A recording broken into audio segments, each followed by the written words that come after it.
మనం ఈరోజు శ్రీ వరలక్ష్మి వ్రతం గురించి తెలుసుకున్నాం. శ్రీ వరలక్ష్మి వ్రతం అనేది లక్ష్మీదేవిని వరలక్ష్మి రూపంలో పూజించే పవిత్రమైన వ్రతం.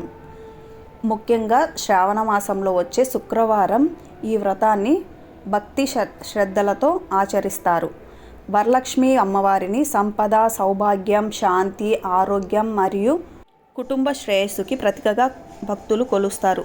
ఈ రోజున ఇంటిని శుభ్రంగా అలంకరించి కలశాన్ని ఏర్పాటు చేసి అమ్మవారిని పూజించి నైవేద్యం సమర్పిస్తారు. వ్రతం సందర్భంగా తోరణాలు కట్టడం, అమ్మవారికి పూజతో అలంకరణ చేయడం, దీపారాధన చేయడం, వ్రతకథ వినడం వంటి సాంప్రదాయాలు పాటిస్తారు. దూరదేశాల్లో ఉన్న మన సాంప్రదాయాన్ని కొనసాగిస్తూ వరలక్ష్మి వ్రతం జరుపుకోవడం ఎంతో ఆనందకరమైన విషయం. శ్రీ వరలక్ష్మి అమ్మవారి ఆశీస్సులు ప్రతి కుటుంబంపై ఉండాలి. అందరూ సుఖశాంతులతో ఉండాలని మనస్ఫూర్తిగా కోరుకుంటున్నా. శ్రీ వరలక్ష్మి అమ్మవారికి జై. ఇప్పుడు మనం పూజ చూద్దాం.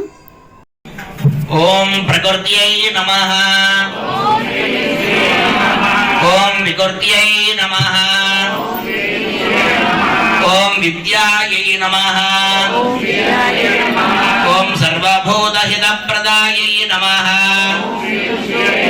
ఓం శ్రద్ధాయై నమః. ఓం శురభ్యై నమః. ఓం పరమాత్మికాయై నమః. ఓం వాచే నమః. ఓం పద్మాలయాయై నమః.